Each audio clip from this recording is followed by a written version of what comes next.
We're back. We're back with the block notes. Welcome. With the what are fees? What was the episode? Why do we have fees? Why do blockchains have fees? Why do blockchains have fees? Did you figure it out? Yeah. Well, I like the one that it said paying the miners because actually a question I didn't get to ask you is, like, do you think that the fees will be able to maintain or hold up a network that is for a deflationary coin? Like, I know that's kind of like a future like speculation, but like I feel like maybe it would. That's a very relevant question. Yeah, because like, okay, so if it's deflationary, then the price goes up. So then and also the usage would go up at that point, at least hopefully.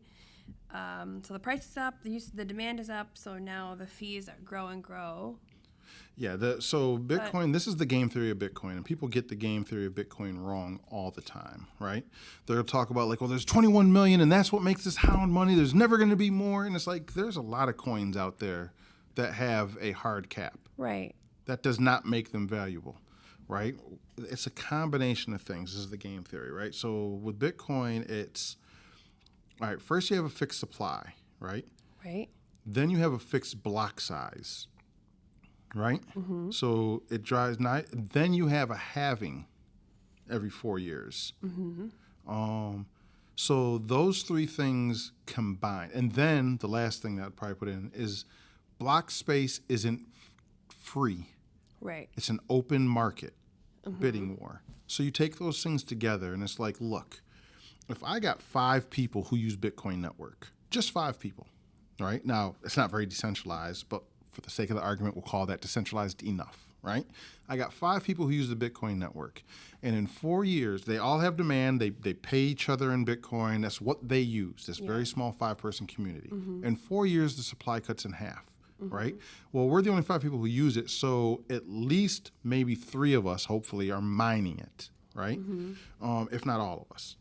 So at least 3 of us are mining it, right? Because that's how the new supply hits. Right. Now, we use it all the time, so we have the circular economy, but you want a little bit more because you want to buy a little bit more high-priced stuff, but I mine it, you don't, so I mine it, then I take that and I need to pay for my electricity costs and upgraded hardware because the competition's getting rough because a 6th person just joined the network, right? So I need to sell that free Bitcoin I just got as a subsidy to the other 5 of you, right? Yeah. Well, yeah, the subsidy part, it's free. It was minted out of thin air. It was minted out of thin air after spending lots of money on electricity, right? Yeah. I have to sell that to pay for the electricity and the hardware cost. I don't really need, then the halving comes. The supply gets cut in half. Right. And I don't need new people to join our little group. I just need the demand to stay what it is because you guys still want the Bitcoin. Right. But I only have half as much as I had before to sell, which means there's less. So then So you have to be willing to pay more than the next person for it. Supply and demand market, right? Right. The supply has gone down, but the demand is above supply. And so now you're willing to pay more. Now the price has gone up. Yeah. If the price goes up, right, the demand drives more, and now somebody else wants to come join our table. 7 people join our table now because they see this high price. Right? So they might be speculation at first, but now they're part of the economy. Yeah. Right? And that just keeps expanding. So the game theory is by the time the subsidy runs out, there will be so many people at the table. Yeah. The fees will be more than enough. It'll be it'll be like a grocery store. It'll be a thin. You're not going to be a miner and rich. Yeah. Right? Well, I guess that's the wrong way to say it. You're not going to be a miner and have this outlandish profit margin, right? Because you're going to only make to make it make sense. You have to make just a few cents more than it cost you, right? Right, and now it's profit. Yeah. So you just have to stay profitable, but it's razor thin margins.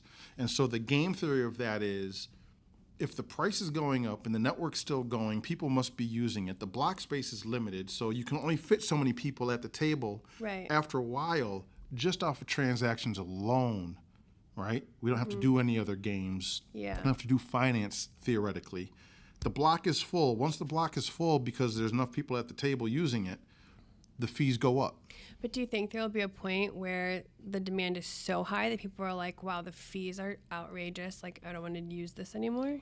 Well, yeah, but this is why we have to address that sort of the scalability problem. But this is why we have things like theoretically the Lightning Network, and there's some other ideas in the pipeline.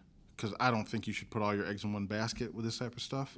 So I don't think the Lightning Network should be the only solution. But this is where you have layer 2s or maybe side chains where you can drive demand. So you can operate there if you need finality. Only people who need finality. It's just like with banks and gold. Forget fractional reserve and all that, right? It's like, look, I'm happy trading the receipt, right, for my gold that's in the bank, and the bank's not fractionally reserving it away, and there's none of that. It's not fiat. And so it's like, you got it, but maybe I just need the gold. I want to be able to go to the bank. Here's my receipt. Give me the gold. That's Lightning and Bitcoin. You can always go to the bank and get your gold back. It's not fractionally reserved away from you, right? And so my transactions will be in Lightning, but my hard money will be in Bitcoin. The savings I have for my great-great-grandchildren can stay on the Bitcoin network. I don't need that to be spendable or accessible. Right, But my weekly checking account budget, just like we do in a bank, right? You have your savings account and your checking account. Right. Lightning is my checking. Bitcoin is my saving. And by the time I'm ready to do something on Bitcoin, even though the fees are high, I'm not doing $10 Bitcoin transactions. I'm transferring thousands of dollars someplace. So on the Lightning Network, you would be doing your everyday spending, and that's where the fees would be lower so that you're not hit with a bunch of super high fees because the demand is super high and the price has gone way up. Right. And you wouldn't do that. You wouldn't do your like buying coffee or like groceries on layer 1. You would do that layer 2. Is that correct? Okay. Yes. Important stuff will happen on layer 1 of Bitcoin, of Ethereum, of any layer 1 blockchain. Very high priority, high value things will happen on layer 1. Layer 1 will secure the entire network. Layer 2s or side chains, whatever pops off, that's where transactions will happen. Got it. But that's not the case today. But we're getting there. All right. Cool? Yep, that's everything. All right. So, again, if you got more questions, hit us up. Yep. If I say something controversial, hit Ashley up. No. And until next week, peace. Peace.